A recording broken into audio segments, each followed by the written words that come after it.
le Fonds monétaire international, l'Éthiopie est l'un des pays à la croissance la plus rapide au monde entre 2024 et 2029.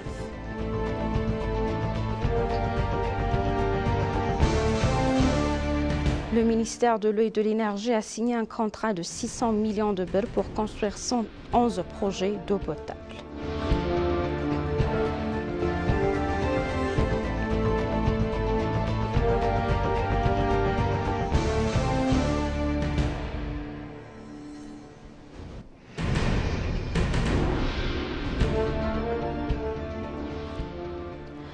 Bienvenue chers téléspectateurs, c'est Aline Taibaro avec le journal du 7 mai 2024.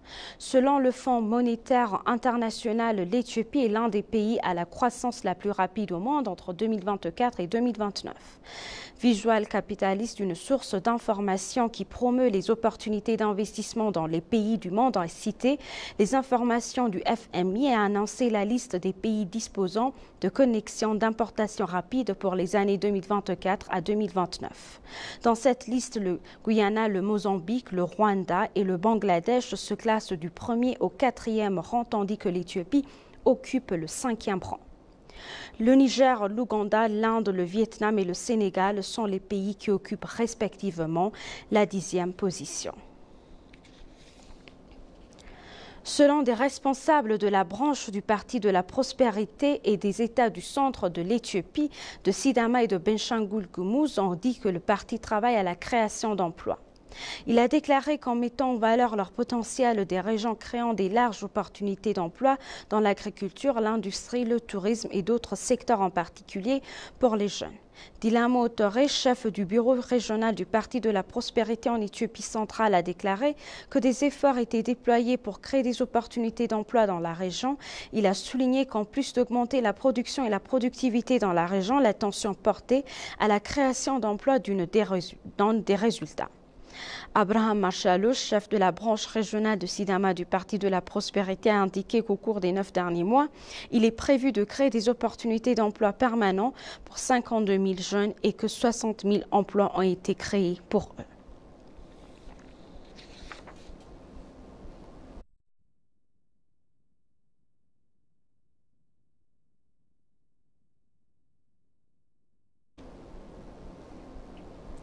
L'ambassadeur de Chine sortant en Éthiopie, Zhao Ziyuan, a exprimé son espoir de voir le partenariat stratégique éthio-chinois continuer à s'approfondir. Une cérémonie d'adieu a eu lieu hier soir au salon VIP d'Ethiopian Airlines pour l'ambassadeur chinois en partance. De hauts responsables éthiopiens, dont la ministre d'État des Finances Amarita Sawasaw, le président de l'État de Oromia, Shmeles Abdissa, le commissaire général de la police fédérale éthiopienne Damallash Gabra Michael et le directeur général du protocole du ministère des Affaires étrangères Malakou Badana se sont réunis pour faire leur adieu à l'ambassadeur et à discuter des liens étroits entre les deux nations. Dans son discours d'adieu, l'ambassadeur a noté avec Alena qu'il a travaillé dur pour renforcer les relations sino-éthiopiennes au cours de son mandat de plus de 3 ans et demi. Le maire adjoint d'Addis Abeba, Jandarar Abbay, a déclaré que le mouvement rural propre mode du vie sain est formidable pour construire une ville vivable, belle et moderne. Le maire adjoint a rappelé qu'après le changement national, des travaux sont en cours pour rendre Addis Abeba moderne, belle et confortable pour les habitants, a cité divers projets de développement grâce aux efforts du Premier ministre. Il a déclaré que les travaux de développement sont en cours de renforcement pour faire d'Addis Abeba, la capitale de l'Afrique, une ville digne de son statut et aussi belle que son nom. Il a mentionné que d'autres travaux, notamment le développement du corridor, sont réalisés à grande échelle. Il a mentionné que le mouvement Clean Street Living and Health apporterait de grands bénéfices. Il a mentionné qu'il n'a pas suffisamment de normes de gestion et d'élimination des déchets solides et des eaux usées à Addis Abeba. Il a déclaré que le mouvement Clean Street Life and Health vise à protéger la santé et à disposer d'une élimination moderne des déchets.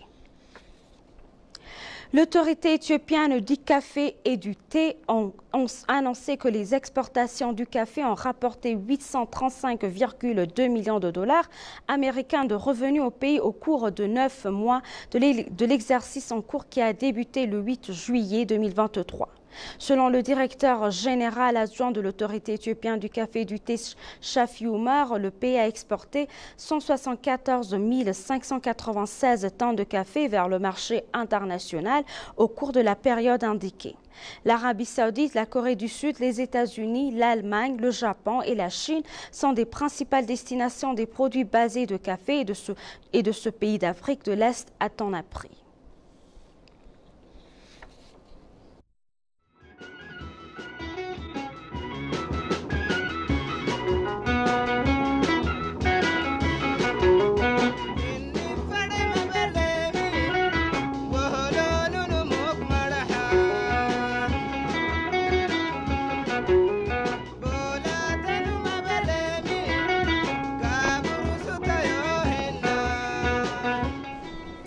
La paix et la stabilité créées dans la région somalienne à la suite de la réforme attirant d'énormes investissements dans divers secteurs, dans l'agriculture, selon l'administrateur en chef de l'État régional somalien, Mustafa Mohamed. Mustafa a déclaré à l'ENA que la région Somalie est dans une atmosphère du conflit depuis de nombreuses années.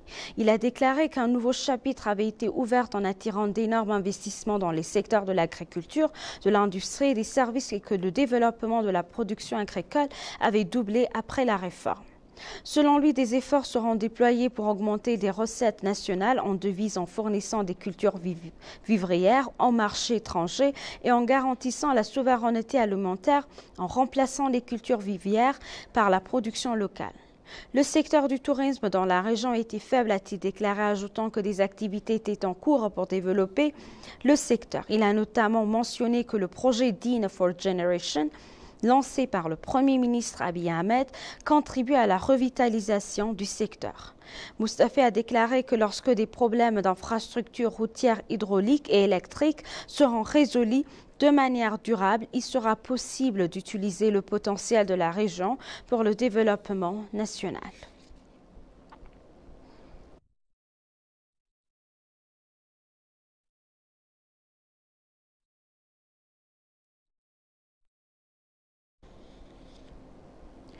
Le ministère de l'Eau et de l'Énergie a signé un contrat de 600 millions de birr avec 6 entrepreneurs en construction pour construire 11 projets d'eau potable.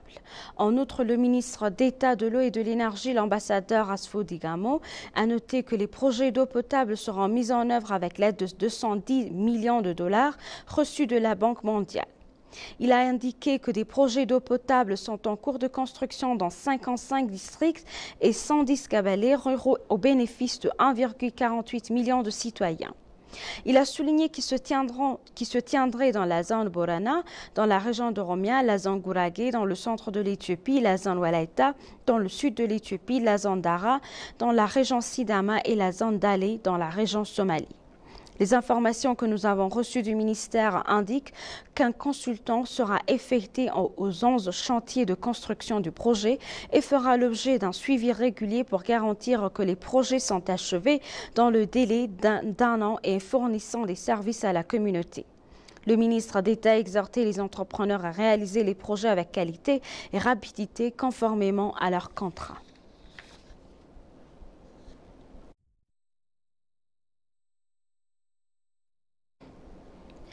Et pour conclure le journal, 1181 Éthiopiens en difficulté en Arabie Saoudite sont rentrés dans leur pays en 3 vols. Parmi les rapatriés figurent 1139 hommes, 25 femmes, 17 nourrissons et 6 mineurs de moins de 18 ans. Les informations du ministère de la Femme et des Affaires sociales indiquent que le regroupement familial se fait en prenant correctement soin des rapatriés.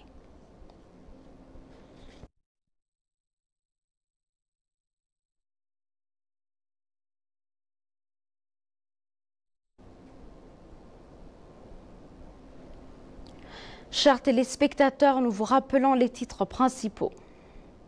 Selon le Fonds monétaire international, l'Éthiopie est l'un des pays à la croissance la plus rapide au monde entre 2024 et 2029.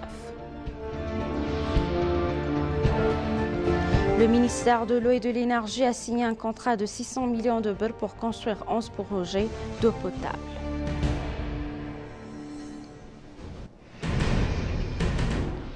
Merci chers téléspectateurs, c'est la fin du journal. C'était Aline Taïbaouro avec le journal. Restez avec nous avec le reste des programmes. Bonne journée.